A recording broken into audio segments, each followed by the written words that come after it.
Hi, I'm Gina, and this is Narc-Anon, where we use a 12-step approach to address narcissistic abuse and other toxic relationships, including alcoholism and drug addiction. And I'm just going to jump right into our reading today, which is for March 30th. But before we do that, let's start by saying the Serenity Prayer. God, grant me the serenity to accept the things I cannot change, the courage to change the things I can, and the wisdom to know the difference. Okay, and then today's reading from Courage to Change. When I heard that Al-Anon was a program in which we learned to keep the focus on ourselves, I wondered what others would think of me if I acted on that principle. Surely they would think of me as inconsiderate, thoughtless, and uncaring. Those were my complaints about the alcoholics and narcissists in my life. I didn't want to be that way. Instead, I tried doing things for others that seemed loving and generous, even when I didn't want to do them. I couldn't understand why so often I grew resentful after such actions. My efforts to be selfless by trying to please everyone but myself weren't working. The focus was on their response rather than on what seemed right for me to do. There was nothing unconditional about this kind of giving. My sponsor helped me to see that if I paid more attention to myself and to doing what I thought was best, I would be free to give without strings attached. Then I could truly be generous. Today's reminder: the Al-Anon program works when I keep the focus on myself, attend lots of Al-Anon meetings, and make recovery my top priority. As I become more fully myself, I am better able to treat others with love and respect. And the quote: we are best able to help others when we ourselves have learned the way to achieve serenity. Okay. Counterintuitive indeed. Those were my complaints about the alcoholic in my life, is that they were focused on themselves. They only worried about themselves. They didn't care about anybody else. So when we come into 12-step and we're told that we need to keep the focus on ourselves, why would we do that? That's what they did. That's why we are where we are, is because they kept the focus on themselves. They only cared about themselves. But see, that's the absolute truth. And that's why they aren't sitting around losing their mind over what somebody else does, because they don't care. So we would be in better shape if we stopped being so consumed with them and what they were doing. But that's all easier said than done, because we've spent a lot of time worrying about them and what we could do to help them or fix them or change them or make them nice to us or make them care about us or whatever the issue is. And it's all consuming. It's all we think about. And when we come into 12-step, we're told that we need to stop that. We need to put the focus on ourselves. And obviously that's super easier said than done. So how do we start to do that? It took us a long period of time for us to become injured by this person. This person did not injure us overnight. It took time for their treatment of us to start to wear us down and hurt us. And unfortunately, healing from this kind of abuse also takes time. So this isn't going to happen overnight. This isn't going to happen super quick. And at first it can be really hard depending on how injured you are when you get here. And unfortunately, I think for most of us, we're pretty injured when we get here because nobody decides they're going to jump into a 12-step program feeling good about life. And that's in any sense. That's whether you're addicted to a substance or whether you're in this type of situation where, and like I'll always say it like this, like for me, when I found 12-step, it's because I was crazy. I wouldn't have said it like that. I didn't know. But I was completely out of my mind from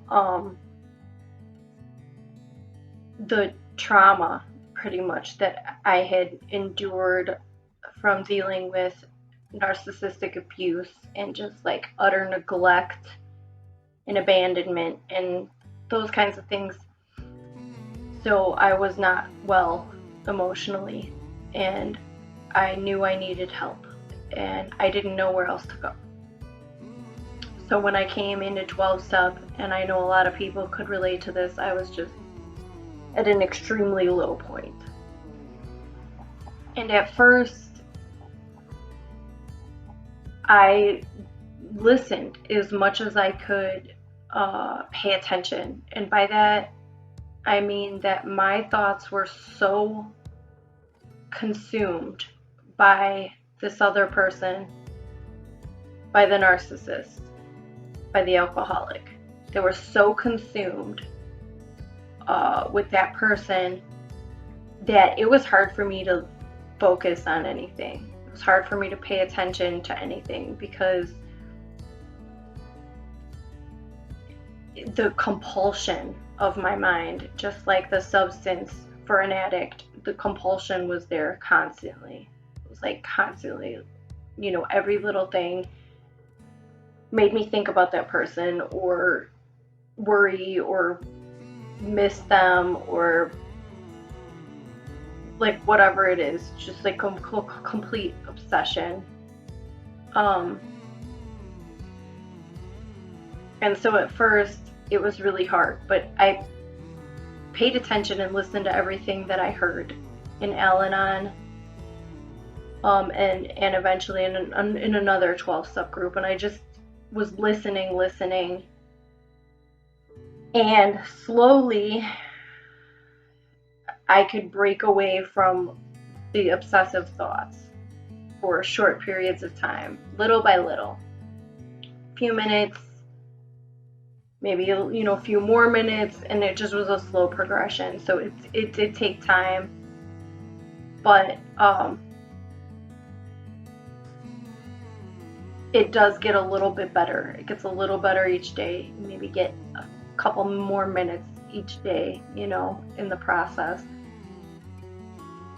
But while you're learning all this other stuff, this is where it gets important, is just listening to the other stuff that you are learning in 12-step, because it's like you work a little bit on this thing and a little bit on this thing and a little bit on this thing and a little bit on this thing, and eventually it all starts to like come together to a whole person. You come back to a whole person. So and a better person than you ever were before, because guess what, you weren't whole when you chose that person, or when you grew up and dealt with that person, this narcissist or this alcoholic. You've never been a whole person, unfortunately. So you're gonna learn to be a whole person for the first time in your life, which is pretty amazing. So this is where it's interesting too. I didn't, okay, it says, instead, it says, that was my complaint about the alcoholics and narcissists in my life, is that they were thoughtless and uncaring and self-absorbed and whatever, all those things. I didn't want to be that way. Instead, I tried to do things for others that seemed loving and generous even when I didn't want to do them. I couldn't understand why I so often grew resentful after such actions.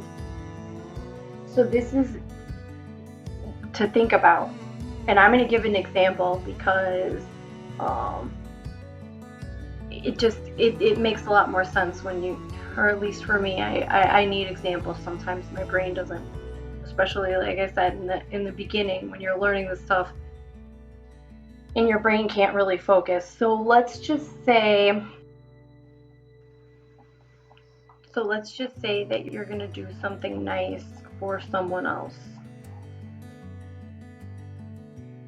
Oftentimes you really have to check your intentions, and that's something that you start learning to do in 12-step, is you start checking your intentions. And you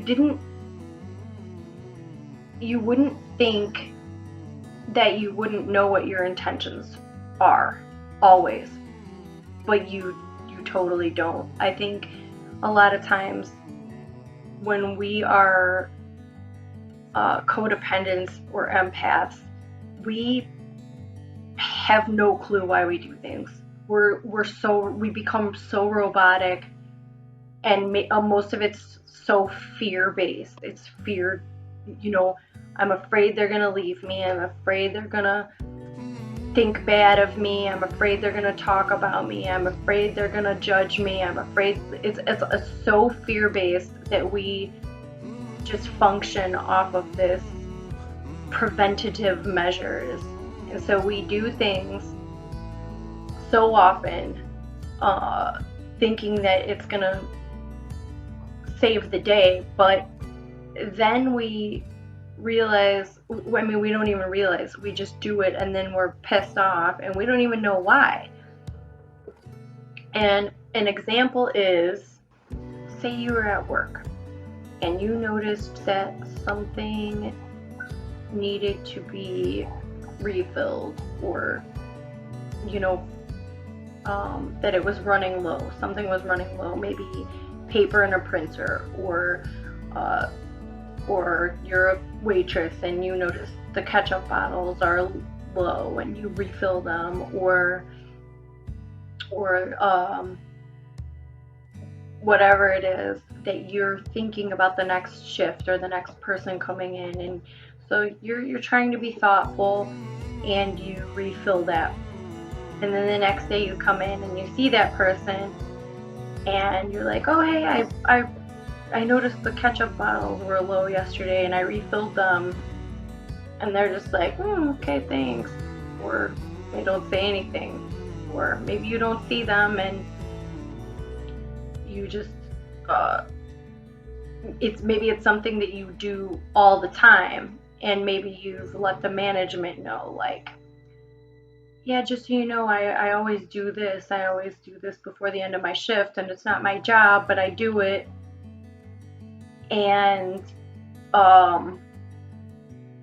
over time, you come in and your ketchup bottles are low, or your paper is empty when you come in, and you're like, okay, well, that's kind of sucky because I always do it for the next person. So why can't the person before me do it for me? And you start to get this resentment, and you're like, well, I do it. Why don't they? And why do I have to deal with this when I come in?